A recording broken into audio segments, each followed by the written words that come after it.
అందులోకి హరర్ మాదేవ్. ఇప్పుడు ఏదైతే నేను ఒక లైవ్ చూశాను, రాధిక అనే ఆమె అడ్వకేట్, ఆమె లాయర్గా చేస్తుంది. ఆమెకు పెళ్ళై భర్త వేరే వాళ్ళతో వెళ్ళిపోయిండు. ఆ డిప్రెషన్లో ఉండి, ఓకేనా, ఆ డిప్రెషన్ నుండి నాకు ఫోన్ చేసి, అమ్మ నాకు ఇలా జరిగింది, నన్ను కొద్దిగా కాపాడండి, నాకు కొద్దిగా తోడుండండి, కొద్దిగా నా భవిష్యత్తుని కాపాడండి అని నన్ను అప్రోచ్ అయితే నేను ఆమెకు ఫోన్లలో మాట్లాడడం జరిగింది.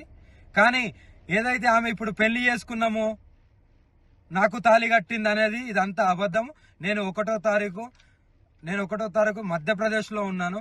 మధ్యప్రదేశ్లో నా కారు చెడిపోతే నేను అక్కడ మధ్యప్రదేశ్లో ఉన్నాను.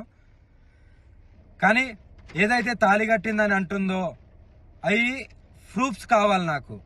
ఏదో పసుపు గమ్మో పసుపు తాడో చూపిస్తే కాదు, ప్రూఫ్స్ అనేటివి కావాలి. అది కంపల్సరీ చూపియాలి కూడా. ఇంకోటి ఏంటంటే నా ఆడియో రికార్డింగ్ మాత్రమే పెడుతుంది కదా, మరి ఆమె మాట్లాడిన ఆడియో రికార్డింగ్ కూడా కావాలి. ఆమె మాట్లాడిన ఆడియో రికార్డింగ్ కూడా బయట పెట్టాలి. మందు డబ్బా పట్టుకొని, అమ్మ నువ్వు లేకుంటే స్వామి అని పిలుస్తా, స్వామి నువ్వు లేకపోతే నేను చచ్చిపోతాను, నువ్వు నన్ను కాపాడుకో, నాకు తోడుండు, ఒక ఆశ్రమం పెడతాను, నీకు ఆశ్రమం కట్టిస్తాను, అక్కడ ఉంటాను అని ఎలా అన్నావు? నువ్వు ఏ ఉద్దేశంతో అన్నావు? నువ్వు ఎంత డిప్రెషన్ నుండి అన్నావు? ఇంకోటి, నేను లవ్ యూలు మిస్ యూలు అనేటివి నేను, అది నా కామన్ వర్డ్. అందరితోని ప్రేమగా ఉంటాను, ప్రేమగా మాట్లాడతాను. నాకు అదొకటే తెలుసు. ఎవరిని నేను ద్వేషించను, ఎవరితో నేను అలా ప్రవర్తించను. ఎందుకంటే ఎవరైనా సరే కష్టాలలో ఉండే బయటికి వస్తారు. ఆ బయటికి రావడానికి నేను వాళ్ళతో ప్రేమగానే మాట్లాడతాను. అవి నా common words, love you miss అనేది. కానీ దాన్ని ఎలా మీరు పోర్ట్రేట్ చేస్తున్నారు? ఆ అమ్మాయికి కూడా సిగ్గులేదా? మరి ఇప్పుడు నేను వర్షిణిని పెళ్లి చేసుకుంటాను, వర్షిణిది అన్నప్పుడు ఇన్ని రోజులు లేనిది ఈ రోజు ఎందుకు మీడియా ముందుకు వచ్చినావు? అదే రోజు వచ్చి మీడియా ముందు మాట్లాడొచ్చు కదా, అంత దమ్ము లేదా? ఇప్పుడు నీకెవడో వచ్చి చెప్తే నువ్వు మీడియా ముందుకు వస్తున్నావా? ఎవడో వచ్చి, నువ్వు లాయరే కదా, అదే రోజు నువ్వు కోర్టులో, అదే నువ్వు చేసే కోర్టులోనే నువ్వు పిటిషన్ వేసుకోవచ్చు కదా. ఇప్పుడు నువ్వు లాయర్ కాబట్టి అలా కూడా చేస్తావేమో. నువ్వు ఆ రోజు ఎందుకు మీ లాయర్ల సమక్షంలో అందరికి ఎందుకు చెప్పలేదు? మాకు ఇలా పెళ్ళైంది, మేము ఇలా అని మీ ఊరోళ్ళకు, మీ అమ్మ నాన్నకి ఎందుకు చెప్పలేదు? మరి అంటే దేనికైనా తెగిస్తారా?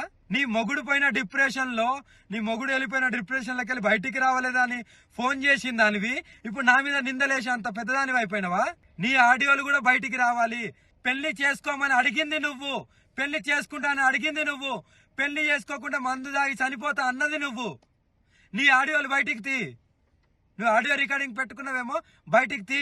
నేను పెళ్లి చేసుకునే దాన్ని అయితే అందరికి చెప్పుకుంటారు కదా, నువ్వు నాతో వస్తావు కదా. మరి నీ దగ్గరికి ఎప్పుడైనా వచ్చానా? నిన్ను కలిశానా? ఆ లాస్ట్లో ఎప్పుడైతే ఆశ్రమం గురించి నువ్వు అన్నావో అప్పుడు నీకు డబ్బులు ఇవ్వడానికి వచ్చినప్పుడు, సరే భూమి కొంట అన్నావు కదా, సరే కొను, ఎక్కడొక్కజాలు ఉండొచ్చు అనే ఉద్దేశంతో నీ దగ్గరికి వచ్చినప్పుడు నేను కొన్ని డబ్బులు ఇచ్చా కదా, ఆ డబ్బులు కూడా మళ్ళీ నువ్వు నాకు అకౌంట్లో వేసినావు కదా. ఈ అకౌంట్ కూడా తీసి చూపెట్టు, నేను ఇంతేషా అంతేషా అని చూపెట్టు. మరి అవి కూడా అకౌంట్లో అవి ఎవరిచ్చిళ్ళు ఏంటనేది నీకు తెలియాలి, ప్రజలందరికీ తెలియాలి. నువ్వు ఎవరెవరితో గడుపుతున్నావు, ఎవరెవరి దగ్గరికి వెళ్తున్నావు, అవన్నీ నాకు అనవసరం. కానీ నువ్వు ఇలాంటి నిందలేస్తూ నన్ను పెళ్లి చేసుకొని నువ్వు అడిగిన దానివి, నువ్వు చచ్చిపోతా ఎవ్రీథింగ్ అన్నది నువ్వు. చచ్చిపోతాను, నేను బతుకుతలేనంటే నీకు నేను లవ్ యూలు మిస్ యూలు చెప్పాను తప్ప ఎందుకు ఒక ఆడపిల్ల ప్రాణం ఊరికే పోవడము అని ఆ డిప్రెషన్లోకి వెళ్ళి బయటికి తీయడానికి అన్నాను తప్ప నిన్ను పెళ్లి చేసుకున్నా అనే రుజువులు ఎక్కడున్నాయి? కావాలి నాకు అవి. నువ్వు బెదిరిస్తున్నావు అనే కదా నేను తాళి కడతాను, సరే ఉండు అని ఊరికే అన్నది. నీకు కట్టానా? నీకు కట్టింది చూపెట్టు. మరి నీకు కట్టింది చూపెట్టు.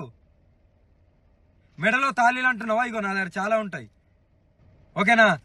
ఇది అమ్మవారి తాళీలు, ఓకేనా? మరి ఎలా అంటావు నువ్వు? నిర్ధారణ లేని మాట్లాడద్దు. నీ దగ్గర ఏం ప్రూఫ్లు ఉన్నాయో చూపి, మీడియాకు ధైర్యంగా చూపి, నిరూపించుకో. కానీ నిందలేయడం కాదు. నిజంగా పెళ్లి అయితే వర్షిణి విషయం ఇప్పటికీ దగ్గర ఒక నెలకు పైన అయింది. అప్పటి నుండి నువ్వు ఎందుకు రాలేదు?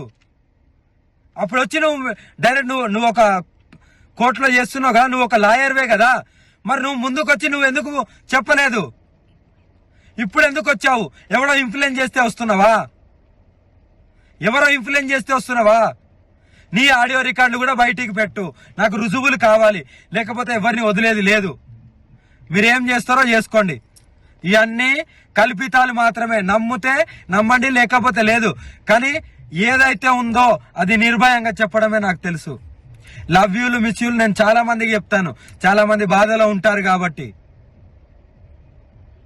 దాన్నే పట్టుకొని గింజుకోవడం కాదు. నేను తాళి కడతా అన్నది ఆమె మందు డబ్బా వీడియో కాల్ చేసి మందు డబ్బాతో నేను చచ్చిపోతాను కంపల్సరీ. నాకు ఈ డిప్రెషన్లోకి వెళ్ళి, నా మొగుడు పైన డిప్రెషన్లోకి వెళ్ళి నేను బయటికి రావట్లేదు, మీరన్నా తోడుంటారంటే నేను ఆ క్షణంలో సరే అమ్మా అని ఆ క్షణంలో అలా నేను అనడం జరిగింది. ఆమె ఊహకు వదిలేస్తున్నాను. రుజువులతోని మీడియా ముందుకు వచ్చి చెప్పు. మీడియా ముందుకు వచ్చావుగా, మీడియా ముందుకు వచ్చి చెప్పు. హర హర మహాదేవ్.